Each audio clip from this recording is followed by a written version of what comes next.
So food controls your mood. Like, it definitely does. Without a doubt, I know it for sure. Because every time that I eat something, let's say something greasy or nasty, like some pizza rolls, I'm actually cooking some right now. But when I eat those things, I just feel all nasty inside and disgusting, and I just don't have the energy, and I can't focus on anything at all. Like my brain just goes crazy, and I end up doing like stupid shit, like comparing myself to my friends, to other people, wondering why my life is not where I want it to be when it actually is in a pretty decent place. And then you end up having all these like mental problems, and you can't really pinpoint what your issue is. And then in actuality, like, it's just the simplest thing. You just need to go eat something better. A while ago, I started being a vegetarian.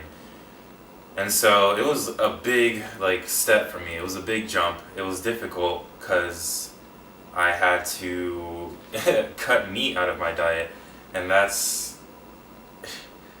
was very difficult, having to cut meat out of my diet. I was eating vegetables all the time. I learned how to make veggie burgers. I learned how to make like rice with various vegetables and whatnot. And it was a good thing because I learned how to make new recipes and stuff like that, but it was very, very difficult giving up meat. I would see people like eating chicken and eating tacos, eating burgers and all this stuff, and I couldn't do the same thing, and it really hurt. It hurt me in the soul, but it was definitely like a good thing to do. So I did it for a full like 2 weeks, 2.5 weeks, and then I stopped and I went back to eating meat again. And I'm like, you know what? I'm gonna start eating regular stuff again, and I'm just gonna see how my body feels. So I started eating the first thing that I ate actually was one of those public subs, those pub subs. I love those. It was a chicken tender sub, and it was so good. Like, I miss meat so much, and just one thing led to the next. After that, I had like Chipotle and chicken and all this other stuff. And then after a while, after things accumulated, I started feeling my body feel like groggy and not so. My focus was off. I didn't feel as light as how I felt when I was a vegetarian. And so now I'm back at college again, and I think I'm gonna start eating vegetarian again, just so I can compare and see what the difference is, how different do I feel. And I'm not saying that being a vegetarian, like, you have to be a vegetarian. No, you don't have to be a vegetarian. I think that it's perfectly fine to eat meat so far. My opinion may change. But there definitely is a sort of lightness that you feel when you're eating vegetables and fruits and staying away from animal products. I have yet to cut out like dairy, but I was told by someone else who was also a vegan that dairy can cause sinus issues. My sinuses get blocked a lot, so I'll probably end up trying that as well. And so now I'm just at this juncture point where I have to jump off the meat bandwagon again and go back to eating vegetarian. But it's a little bit difficult, but I definitely will do it. It gets a lot easier once you start to learn recipes, things that are good to eat, things that are not so shitty, things like veggie burgers, for example. I honestly thought veggie burgers were gonna taste like shit.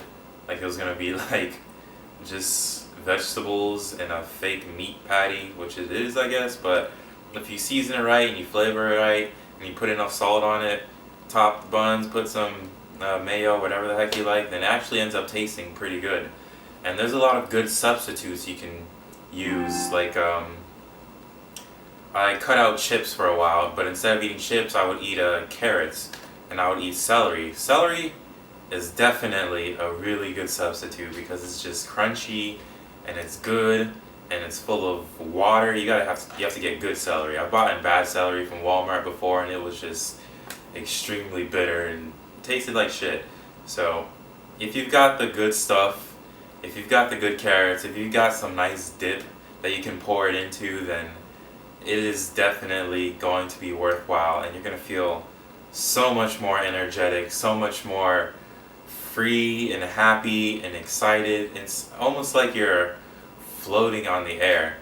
And if you're thinking about being a vegetarian, or I don't know, a pescatarian, or just slowly cutting out meat for your diet, or just changing your diet or anything, I wouldn't say rush into it unless you're just that badass, but slowly get into it. Maybe cut out, eating a chicken first, and then cut out buying fast food, cut out eating hot dogs, and then slowly you'll walk your way into it, and eventually you'll get there. And then you don't have to be like a die-hard and be like, oh man, I fucked up, I ate a chalupa the other day, I'm not a vegetarian anymore. No, it really is not a big deal. And there goes my, yeah, sorry about that, that was actually my phone. It was my 15-minute reminder to take my pizza rolls out of the oven. So yeah, just like that. It's alright to mess up. Like, I'm eating pizza rolls right now. I'm eating like pretty, I guess what people would say, shitty foods. But I think it's a good thing to mess up and to do stuff like that, because you can really get to explore yourself and see what does and what does not work for you. Like, people will tell you, oh man, you should eat this kind of food. Why are you eating that kind of stuff? Like, what's wrong with you? This is better. And then, like, you don't really get a chance to embody it and make that transition yourself and see that, hey, this doesn't work for me. This kind of sucks. This kind of food doesn't really make me feel energetic or feel good. Like, once you have that contrast and you take the step yourself and see what is and what isn't good for your own body, then you can really start to choose the right nourishment that you need. Like, I'm gonna eat this pizza roll. I might feel bad, but then the more I eat it, the more I'm gonna feel bad. Eventually, I'm not gonna want it anymore. I'm gonna stick to eating carrots and celery. So, as long as you have that intention of switching, you're just gonna naturally progress and switch on your own. There's no need to like rush and be a die-hard vegetarian right now. Do this right now, because no, like, things take time. Like, I'm sure a lot of people have been eating meat and eating unhealthy foods for their whole life. You can't just switch over in one day. Like, that's you can't really expect that of yourself. Things take time. Everything takes time. So yeah, with that being said, there really is no pressure. Don't pressure yourself into switching. Don't pressure yourself into doing anything that's foreign to you, because you're exploring and you're learning about yourself. It only makes sense to go slowly, doesn't it? So yeah, I hope this information was helpful. I'm gonna eat my pizza rolls, but I know I'm not gonna be doing this forever. Someday I'll be eating vegetarian food only, maybe, I don't know. I'll probably end up having a good mixture of vegetables and meat as well, because I think that both are important. Some people will say that eating vegetarian only is a way to go, but honestly, I don't think that mankind would have survived this long had we not eaten meat, had we not learned to process meat in our bodies, whatever. We probably would all be extinct and dead during the Ice Age, because shit wasn't growing at that time. So yeah, don't stress, just whatever you're eating now, it's probably fine. As long as you know that there's better out there, you'll probably end up making that transition. So I hope this was helpful. I hope that someone else could find this and maybe relieve some pressure off themselves. Good luck.